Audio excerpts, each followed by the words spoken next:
ऑलिम्पिकमध्ये अपात्र घोषित झाल्यानंतर विनेश फोगटची प्रकृती ही बिघडलेली आहे। अपात्र झाल्याचं समजल्यानंतर विनेश बेशुद्ध पडली आहे। विनेशला पॅरिसमधील दवाखान्यामध्ये दाखल करण्यात आलेलं आहे। ऑलिम्पिकमध्ये अपात्र घोषित झाल्यानंतर विनेश फोगटची प्रकृती आता बिघडलेली आहे। अपात्र झाल्याचं समजल्यानंतर विनेश बेशुद्ध पडलेली आणि त्यानंतर विनेशला पॅरिसमधील दवाखान्यामध्ये दाखल करण्यात आले आहे।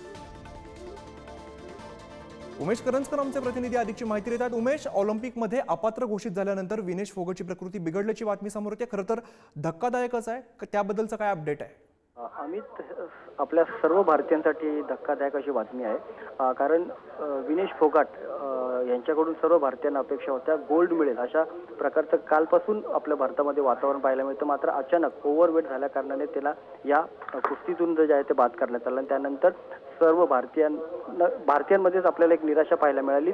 आपण स्वतः भारतीयांमध्ये एवढी निराशा असताना तर स्वतः कुस्तीपट्टू विनेशमध्ये देखील तेवढ्याच प्रकारची निराशा निर्माण झाली आणि म्हणूनच डिहायड्रेशन झाल्या कारणाने तिला तिथेच हॉस्पिटलमध्ये दाखल करण्यात आले। आता ते सध्या तिच्यावर उपचार सुरू आहेत। मात्र या सगळ्या संबंधित अजून प्राथमिक माहिती जी आहे ती डॉक्टरांकडून कुठली आलेली नाही। मात्र सध्याची तिला हॉस्पिटलमध्ये दाखल करण्यात आले आणि तिच्यावर उपचार सुरू आहेत, ही जी माहिती आहे ती मिळालेली आहे।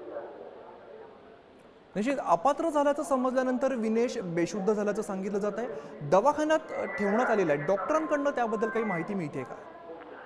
अद्याप डॉक्टरांकडून अधिकृतरित्या कोणती माहिती मिळालेली नाहीये। मात्र त्यांच्या सोबत जे इतर खेळाडू होते किंवा त्यांची जी टीम होती त्यांच्याकडनं जी माहिती मिळाली त्यानुसार त्यांना ही बातमी मिळाल्यानंतर त्या डिहायड्रेशन त्रास जो आहे त्यांना सुरू झाला आणि त्यानंतर त्यांना दवाखान्यात दाखल केलं।